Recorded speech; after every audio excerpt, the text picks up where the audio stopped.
J'étais au milieu d'une inspection au centre de soins pour la faune sauvage quand mon téléphone a vibré. Numéro inconnu. J'ai failli ne pas répondre. Le jeudi, je devais me coordonner avec les techniciens vétérinaires, gérer les plannings des bénévoles, et prendre des nouvelles des 17 animaux actuellement en convalescence. Mais quelque chose m'a poussé à décrocher. Monsieur Dubois ? Ici Isabelle Leclerc, du service du cadastre. Je suis actuellement au 24, chemin du lac, pour une évaluation foncière de routine. Il y a des gens ici, environ 9 personnes. Ils sont en train de faire ce qui ressemble à une visite immobilière pour des acheteurs. Ma main s'est crispée sur le téléphone. Un froid glacial a envahi ma poitrine. C'est ma propriété. Oui, je sais. C'est pour ça que j'appelle. Sa voix avait ce mélange particulier de courtoisie professionnelle et d'alarme contenue que les fonctionnaires maîtrisent si bien. Votre frère. Du moins, l'homme qui s'est présenté comme Julien Dubois et a prétendu être le propriétaire vient de dire à des acheteurs potentiels que cette propriété est dans la famille depuis des générations et qu'il est enfin prêt à s'en séparer pour le bon prix. Il a annoncé 2,4 millions d'euros. Le bureau principal du centre de soins m'a soudain paru trop petit. Par la fenêtre, je pouvais voir des bénévoles préparer la nourriture pour le faucon blessé dans l'enclos 7. Les activités normales d'un jeudi, sauf que mon frère était en train de vendre ma maison au bord du lac. Je suis à 40 minutes, ai-je dit. Ne laissez personne partir. Je n'ai aucune autorité pour retenir qui que ce soit. Isabelle, s'il vous plaît, faites ce que vous pouvez. Elle a marqué une pause. Quand elle a repris la parole, son ton avait changé. Je vais devoir mener une évaluation très approfondie. Ce genre de choses prend du temps. Beaucoup de questions sur les améliorations, les extensions, les modifications structurelles. Je suis connue pour être méticuleuse. J'attrapais déjà mes clés. Le trajet de 40 minutes m'a fait l'effet d'une chute au ralenti sous une glace qui se brise. Cette sensation où l'on sait ce qui se passe mais où l'on n'arrive pas à comprendre la physique de la trahison. Julien, mon petit frère, celui qui s'était incrusté sur mon canapé pendant quelques semaines qui s'était transformé en 8 mois. Celui qui m'avait emprunté 3200 € pour des réparations de voitures que je n'avais jamais mentionnées à nouveau, parce qu'en famille, on ne compte pas. Celui qui avait été mon témoin de mariage. Les larmes aux yeux, il avait dit que j'étais le frère que tout le monde méritait d'avoir. Ce frère-là était en train de vendre ma maison au bord du lac. J'avais acheté la propriété il y a 6 ans, avant que la région ne devienne à la mode, avant que les entreprises de la tech ne commencent à y construire des lieux de séminaire, avant que « pied dans l'eau » ne signifie automatiquement un prix à 7 chiffres. J'avais payé 340 000 € pour un terrain de plus d'1 hectare avec 60 mètres de rive, un modeste chalet de 2 chambres et un ponton à refaire. J'avais refait ce ponton moi-même. J'avais passé 2 étés à remplacer chaque planche, à renforcer les pilotis, à installer un éclairage adéquat. J'avais rénové le chalet, nouvelle toiture, cuisine agrandie, ajout d'une salle de bain principale, groupe électrogène pour toute la maison. J'avais planté des espèces locales le long de la rive pour contrôler l'érosion, en travaillant avec des consultants en environnement pour obtenir les bons permis. La propriété valait maintenant 2,4 millions d'euros, apparemment, et mon frère était en train de la vendre. Je me suis engagé dans la longue allée de gravier, me garant derrière un SUV Mercedes avec des plaques de garage. À travers les arbres, j'ai pu voir des gens sur ma terrasse, des flûtes de champagne scintillant sous le soleil de l'après-midi, des rires portés par l'eau. Isabelle Leclerc m'a rejoint sur le chemin, un porte-bloc à la main, des chaussures plates, un blazer gris. La cinquantaine, des yeux vifs derrière des lunettes à monture fine. Elle a parlé à voix basse. 9 personnes au total. Votre frère Julien, vos parents, votre sœur Chloé. Le mari de Chloé, Marc. 4 personnes que je pense être les acheteurs, un couple et ce qui semble être leur agent immobilier et leur avocat. Tout le monde a bu. Votre père est en train de faire visiter le ponton en ce moment même, expliquant l'histoire familiale des rassemblements estivaux et des traditions de vacances. Nous n'avons jamais eu de rassemblement familial ici, ai-je dit. Ils sont venus exactement 2 fois. Une fois quand j'ai signé l'achat, une fois pour la pendaison de crémaillère que j'ai organisée. Les 2 fois, Julien s'est plaint que c'était trop loin de la ville. L'expression d'Isabelle n'a pas changé, mais son stylo a glissé sur le papier. Je vois.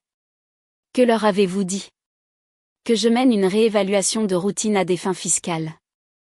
Que je dois vérifier le propriétaire actuel, inspecter toutes les améliorations, documenter les modifications. Votre frère semblait nerveux quand j'ai demandé à voir l'acte de propriété. Il a dit qu'il était en transition et que les papiers étaient en cours de finalisation.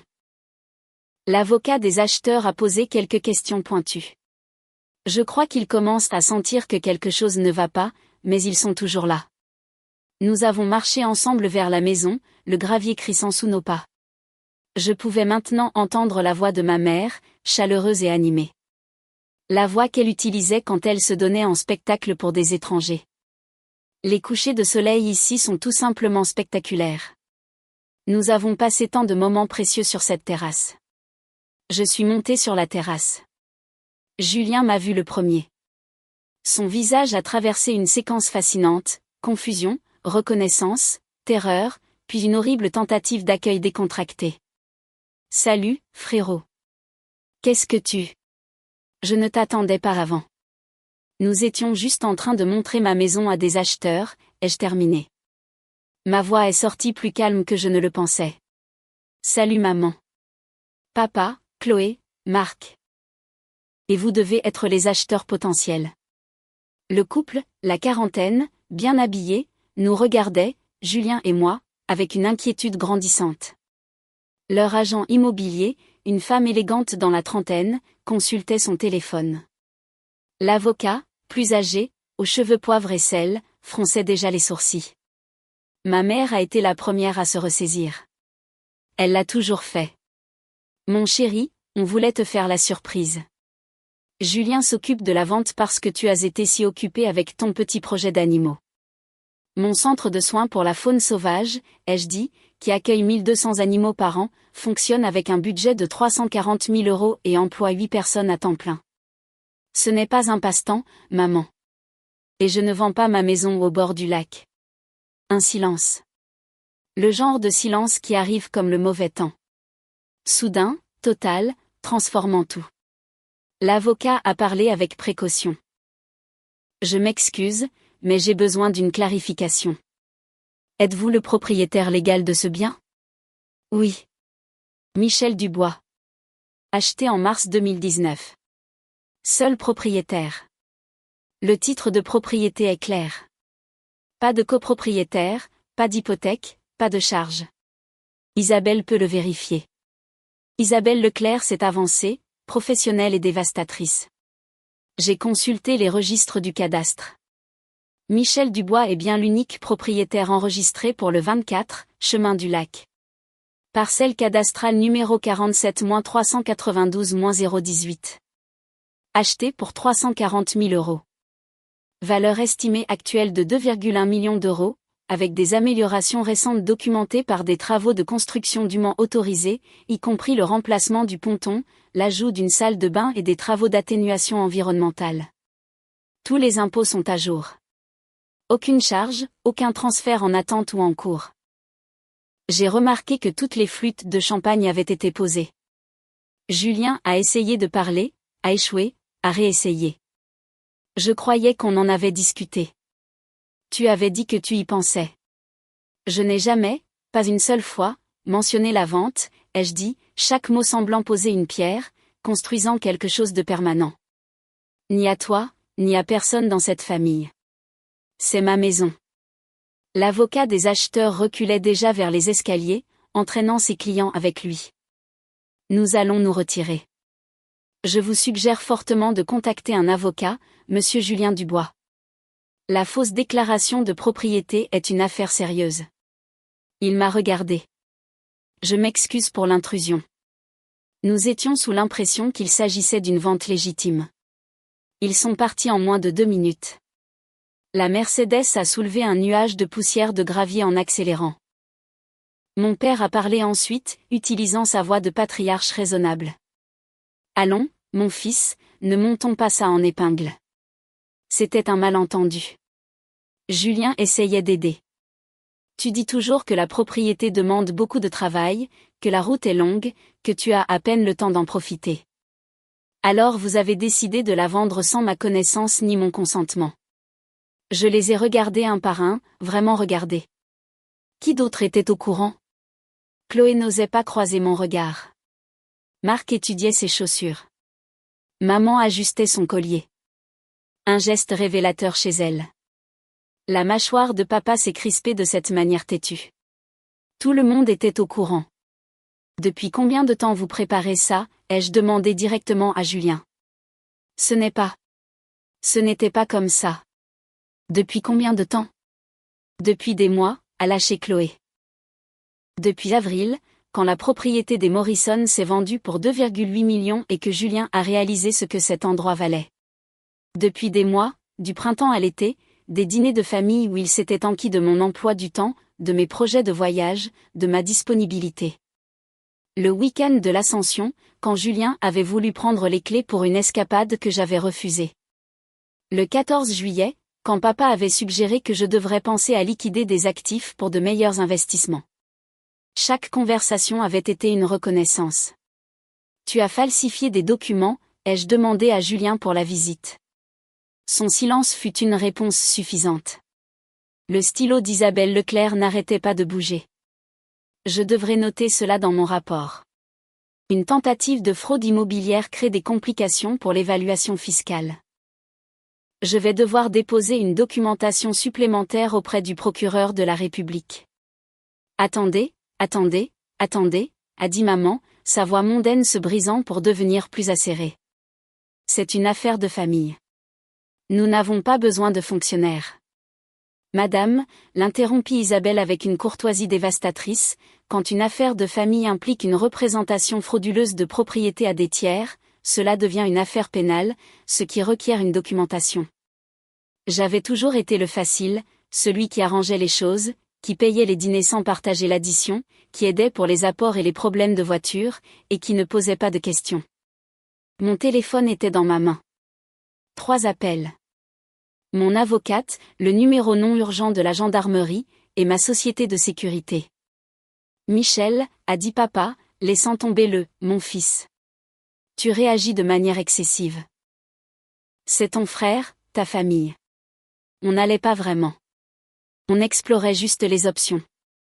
Vous étiez juste en train de commettre une escroquerie immobilière, ai-je dit, en attendant que mon avocate décroche, avec des documents falsifiés, de fausses déclarations, et une tentative de vol d'un bien de 2,4 millions d'euros.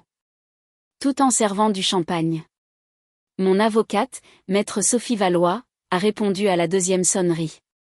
Je l'ai mise sur haut-parleur et j'ai expliqué, avec des phrases plates et factuelles, la visite, les acheteurs, les 4 mois de préparation, les documents falsifiés, le témoignage d'Isabelle Leclerc. Ne les laissez pas partir, a dit Sophie immédiatement.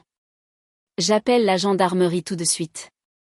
Michel, je veux que vous restiez calme et que vous n'entriez plus en confrontation. C'est une fraude criminelle. L'escroquerie immobilière est un délit grave en France. Chloé s'est mise à pleurer. Pas des larmes silencieuses, mais de bruyants sanglots haletants. On est une famille. Tu ferais vraiment ça pour une maison? Pour un bien de 2,4 millions d'euros que vous avez essayé de voler en utilisant des faux documents, ai-je corrigé? Oui, Chloé. Je ferais vraiment ça. Julien a retrouvé sa voix, et elle est sortie désespérée. J'avais besoin de l'argent. Mon entreprise est en train de couler. J'ai 180 000 euros de dettes. Les créanciers appellent tous les jours. Je pensais. Tu as le centre pour la faune. Tu vas bien. Tu n'utilises même pas cet endroit. Alors, tu le volerais. Ou tu hypothéquerais la maison. J'allais le faire. On allait le faire. Il s'est effondré sur une chaise de terrasse, la tête dans les mains. Je suis en train de couler, Michel. Je ne savais pas quoi faire d'autre. Quelque chose dans ma poitrine s'est durci, calcifié. Je m'étais demandé si je ressentirais de la culpabilité à ce moment-là, en portant plainte contre ma famille. J'ai ressenti de la clarté. Froide, nette, absolue. Tu avais 180 000 autres options, ai-je dit. Tu aurais pu demander de l'aide. Tu aurais pu demander un prêt avec de vraies conditions. Tu aurais pu être honnête sur ta situation. Au lieu de ça, tu as falsifié des documents et essayé de vendre ma maison pendant que j'étais au travail. Le gendarme est arrivé 12 minutes plus tard. L'adjudant Bernard, la trentaine, professionnel. Sophie l'avait briefé. Il a recueilli les dépositions de tout le monde. D'abord Isabelle Leclerc, sa documentation d'évaluatrice fournissant une chronologie et un témoignage, puis Julien, qui a admis avoir créé de faux documents de propriété, s'être présenté comme le propriétaire et avoir organisé la visite dans l'intention de conclure la vente. Je vous place en état d'arrestation pour tentative d'escroquerie et usurpation d'identité, a dit l'adjudant Bernard à Julien. Le clic des menottes a résonné comme une porte qui se ferme. Maman a hurlé. Elle a hurlé. Papa a commencé à menacer de poursuites judiciaires, de plaintes au barreau, de relations politiques.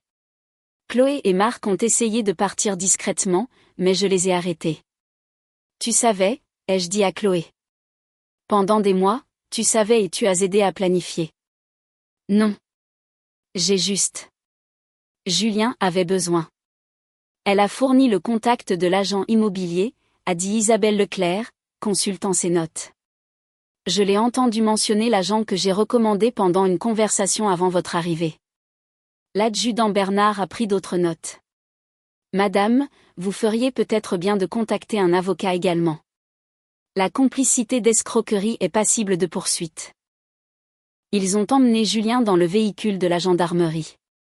Mes parents, Chloé et Marc se tenaient sur la terrasse sous le soleil de fin d'après-midi, les flûtes de champagne abandonnées, me regardant comme si j'étais devenu un étranger. Peut-être que je l'étais devenu. Isabelle Leclerc est restée pour terminer son évaluation. Professionnelle jusqu'au bout, elle a mesuré les pièces, photographié les améliorations, tout documenté. Pour ce que ça vaut, a-t-elle dit en rangeant son équipement, je vois ça plus souvent que vous ne le pensez. Des membres de la famille qui supposent avoir des droits sur une propriété à cause des liens du sang. Ce n'est jamais joli, mais vous avez bien fait d'appeler les autorités. Ça ne me semble pas encore bien, ai-je admis. Donnez-vous du temps. L'alternative était de les laisser vous voler. Ils ne se seraient pas arrêtés à la maison du lac. Les gens qui franchissent une ligne trouvent la suivante plus facile à franchir. Elle m'a laissé son numéro direct, au cas où vous auriez besoin de documentation pour la procédure judiciaire, et elle est partie en voiture. Je me suis assis sur mon ponton alors que le coucher du soleil colorait le lac d'ambre et d'or. Mon téléphone vibrait constamment. Maman qui pleurait, papa qui exigeait que je retire ma plainte. Chloé qui envoyait de longs textos sur la loyauté familiale et le pardon, et sur le fait que je détruisais tout le monde pour un malentendu. J'ai bloqué tous leurs numéros. La procédure judiciaire a avancé avec une rapidité surprenante. Julien a été inculpé pour tentative d'escroquerie, usurpation d'identité et faux et usage de faux. Les documents contrefaits, il avait créé un faux acte de transfert de propriété élaboré avec ma signature falsifiée, ont considérablement aggravé les charges. Maître Valois était efficace et sans pitié. La préméditation est claire. 4 mois de planification, des documents juridiques falsifiés, l'implication de tiers. Il propose une procédure de plaidé coupable, du sursis, des dommages et intérêts, des travaux d'intérêt général. S'il plaide coupable à des charges réduites, que recommandez-vous? Acceptez. Vous obtenez réparation, il a un casier judiciaire, et vous évitez un procès où votre famille témoignerait. C'est plus rapide, plus net. J'ai accepté l'accord. Julien a plaidé coupable. 5 ans de sursis, 25 000 € de dommages et intérêts pour les frais de justice et le préjudice moral, 500 heures de travaux d'intérêt général, et une condamnation pour fraude permanente à son casier. Chloé a fait face à des accusations moindres pour complicité. Elle a accepté un plaidé coupable, sursis, travaux d'intérêt général, un délit inscrit à son casier. Mes parents n'ont fait face à aucune accusation criminelle, mais la fracture familiale était complète et permanente. Ils ont choisi le camp de Julien, ont prétendu que j'avais surréagi, que j'avais détruit la famille pour de l'argent. Je n'avais rien détruit. J'avais simplement cessé de les laisser me voler. 6 mois plus tard, je suis assis sur mon ponton par une froide soirée de décembre, un bourbon à la main, regardant la glace se former sur les bords du lac. Le centre de soins s'est agrandi. Nous avons construit une nouvelle installation de convalescence pour les rapaces avec une subvention que j'ai rédigée pendant que Julien acceptait son plaidé coupable. Nous accueillons maintenant 1600 animaux par an. Nous avons embauché 3 autres membres du personnel. La maison du lac est calme. Je passe la plupart de mes week-ends ici maintenant, utilisant réellement la propriété pour laquelle je me suis battue. J'ai rencontré des voisins, rejoint l'association du lac, commencé à faire du kayak régulièrement. L'entreprise de Julien a fait faillite de toute façon. Il a déposé le bilan 2 mois après sa condamnation. Aux dernières nouvelles, par des amis communs, il travaille dans la vente, vit dans un studio, et prétend toujours que j'ai détruit sa vie en portant plainte. Mes parents envoient des cartes d'anniversaire. Je les retourne sans les ouvrir. Chloé a tenté de me recontacter une fois, des mois après la fin de son sursis. Un long email sur la maturité, la thérapie et le fait de comprendre maintenant pourquoi j'avais fait ce que j'avais fait. Peut-être qu'un jour je répondrai. Pas aujourd'hui. Le lac gèle, centimètre par centimètre, créant ce son de craquement particulier lorsque l'eau devient solide. La transformation a un son. Il s'avère que j'ai reconstruit ce ponton de mes propres mains. Acheté cette propriété avec de l'argent que j'ai gagné. Créer quelque chose qui était à moi dans une famille qui croyait que tout ce que j'avais leur revenait de droit. Ils voulaient vendre ma maison pendant que je sauvais des faucons blessés. Au lieu de ça, ils m'ont appris la différence entre la famille et les parents. La famille est là pour vous. Les parents, eux, débarquent avec des acheteurs, du champagne et des faux papiers. Le bourbon est bon. L'air froid mort, pur. À l'intérieur, la maison est chaude, et elle est à moi. Légalement, réellement, définitivement à moi. Ils pensaient que je ne me défendrais pas, pensaient que je pardonnerais parce que le sang est plus important que le vol. Mais je me suis battue. J'ai tout documenté. J'ai porté plainte. Et j'ai gagné. Le ponton est solide sous mes pieds. Chaque planche que j'ai remplacée est toujours intacte. La maison se dresse derrière moi. Chaque amélioration que j'ai faite est toujours la mienne. Le lac s'étend devant moi, 60 mètres de rive que personne ne peut prendre. Il voulait effacer ma propriété et s'approprier ma réussite. Au lieu de cela, j'ai revendiqué mon droit à la paix, aux limites, à une vie où les gens ne peuvent pas me voler simplement parce que nous partageons le même ADN. La glace continue de se former. Le lac continue de geler. Et je reste assis ici, dans la maison que j'ai gardée, à boire un bourbon qui a le goût de la liberté. Ils ont disparu de ma vie maintenant. Et je n'ai jamais respiré aussi facilement.